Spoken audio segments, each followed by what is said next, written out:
3 महीने से ज्यादा वक्त तक चली ईरान अमेरिका की जंग आखिरकार अब ठंडी पड़ चुकी है।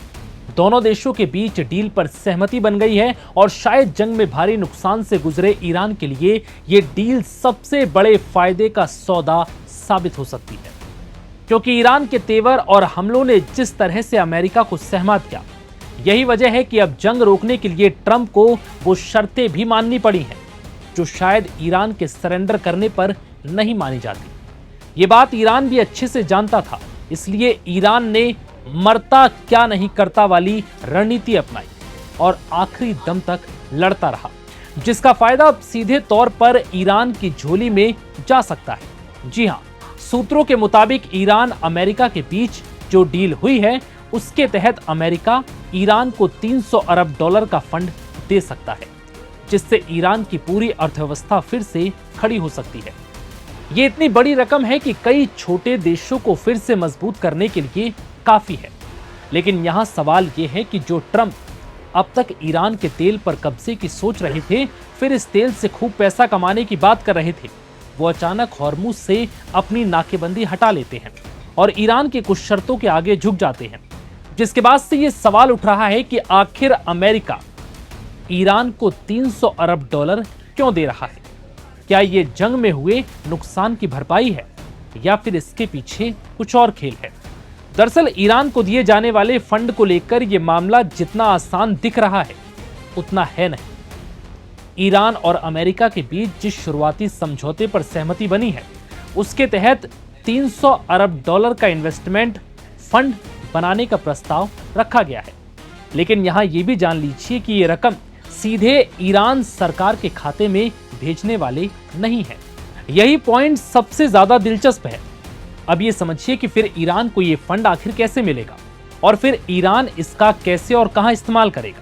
अमेरिकी उपराष्ट्रपति जेडी वेंस और ट्रंप प्रशासन ने साफ कर दिया है कि ये कोई कैश पेमेंट नहीं होगी और ना ही अमेरिका ईरान को $300 अरब का कोई चेक देने जा रहा है। दरअसल ये एक ऐसा निवेश मंच होगा जिसके जरिए अमेरिका खाड़ी समेत दुनिया भर की कंपनियों और निवेशक ईरान में पैसा लगाएंगे। यानी ये पैसा सीधे तौर पर ईरान को मुआवजे के तौर पर नहीं मिलेगा, बल्कि निवेश के रूप में आएगा। रिपोर्ट्स के मुताबिक इस फंड में सिर्फ अमेरिकी कंपनियां ही नहीं, बल्कि खाड़ी देशों, एशिया, अफ्रीका और दक्षिण अमेरिका के निवेशकों की भी भागीदारी हो सकती है। दक्षिण कोरिया, जापान, सिंगापुर, मलेशिया और अमेरिका की कुछ कंपनियों ने शुरुआती रुचि भी दिखाई है। रिपोर्ट्स के मुताबिक $300 अरब के प्रस्तावित फंड में से आधे से ज्यादा राशि के लिए पहले ही शुरुआती कमिटमेंट मिल चुकी है। यानी ये सिर्फ कागजी योजना नहीं है, बल्कि एक वास्तविक आर्थिक ढांचा तैयार करने की कोशिश है। दरअसल ईरान ने अमेरिका और इजरायली हमलों से उसके देश में हुए भीषण नुकसान की भरपाई के लिए $400 अरब मुआवजे की मांग की थी। अमेरिकी हमलों में ईरान के कई औद्योगिक और रणनीतिक ठिकानों को नुकसान पहुंचा। तेल रिफाइनरियां प्रभावित हुई, कई हवाई अड्डे क्षतिग्रस्त हो गए। इसके अलावा भी बहुत बड़े नुकसान हुए जिसकी भरपाई करने और इन्हें फिर से खड़ा करने के लिए बड़े फंड की जरूरत है। वहीं सवाल यह भी है कि क्या इसके अलावा भी ईरान को कुछ अलग से पैसा मिलेगा। तो इसका जवाब है जी हां। $300 अरब के निवेश फंड से अलग ईरान के विदेशों में फंसे हुए अरबों डॉलर के सरकारी फंड का मुद्दा भी बातचीत का हिस्सा है और MOU से सहमति भी बनी है। समझौते के शुरुआती चरण में लगभग $24 अरब की ब्लॉक की गई संपत्तियां जारी करने पर भी सहमति बनी है। बताया जा रहा है कि इनमें से आधी राशि अंतिम बातचीत शुरू होने से पहले ही ईरान को दी जा सकती है। अब यह भी जान लीजिए कि इस समझौते के बदले में ईरान को क्या करना होगा।